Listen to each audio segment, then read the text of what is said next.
Ал эми Баткендин Боз Адыр айылындагы жаштар айылдагы көйгөйлөрдү коомдук фонд түзүү менен чечүүгө белсенишүүдө. Өзбекстан менен чек арада жайгашкан айыл эли биринчи кезекте калктын саламаттыгы үчүн тез жардам унаасын сатып алуу зарыл дешет. Бул үчүн жаштар акча топтоп жатышат.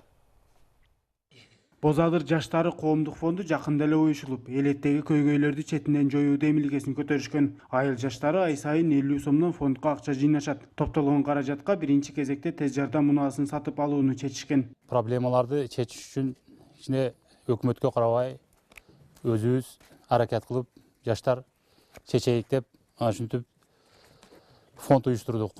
Ниет кылып атабыз, ушу ФОПко бир скорый апергенге аракет кылып атабыз. Бул демилгени айыл тургундары да колдошкон. Анткени Боз Адыр айылы чек арада жайгашып, район борборунан 30 чакырым алыстыкта турат. Тез жардам кызматынын жоктугунан бейтап борбордогу ооруканага жеткенче каза болгон учурлар да катталган. Аталган айылдагы үй бүлөлүк дарыгерлер тобунда буга чейин тез жардам кызматы болгон. Андагы унаанын эскилиги жетип, колдонулбай тургандыктан элдин керегине жараган эмес. Анын айынан өткөн жылдан тартып бул кызмат да жоюлуп кеткен. Элдерибиз бардыгы өзүнүн машинасы менен баратчы. Төрөт болобу, түн болобу, күн болобу, же бир каттык оору болобу, бардыгы өздөрү таап, өзүнүн жанынан кетирип алып барып атат да ушул мезгилге чейин. Машина бузук болгондуктан, оңдолбогондуктан, ого каражат керек экен, оңдош үчүнчү көп акча керек экен. Ошон үчүн иштелбей жаткан үчүн алып кетип калды. Тез жардам тейлөөсү Боз Адыр айылынын гана көйгөйү эмес, облустун бардык эле аймактарында абал бирдей. Дубана 39 унаа болсо, көпчүлүгүнүн эскилиги жеткен. Учурда дагы 14 тез жардам унаасы зарыл. Машиналардын көбү эскилиги жеткен. Былтыр Өзбекстан Республикасы 2 ДАМАЗ машинаны жардам берди. Ал Кудайга шүгүр жакшы.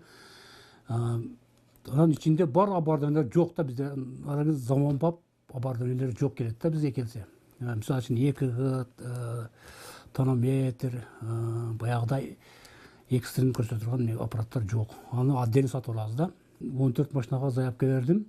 Кудай кааласа, өкмөт жардам берип калса келип калары. Боз Адыр айылынын жаштары өз айылындагы бул көйгөйдү аз да болсо чечүү үчүн учурда 1,5 миллион сомго жакын каражат топтошкон. Эгерде жергиликтүү бийлик жана демөөрчүлөрдөн кол кабыш болуп калса, эртерээк тез жардам унаасын сатып алууга мүмкүнчүлүк түзүлөөрүн элеттик жаштар айтышууда. Ырысбек Мазайыт уулу, Нургазы Жайнаков, Коомдук биринчи канал, Баткен облусу.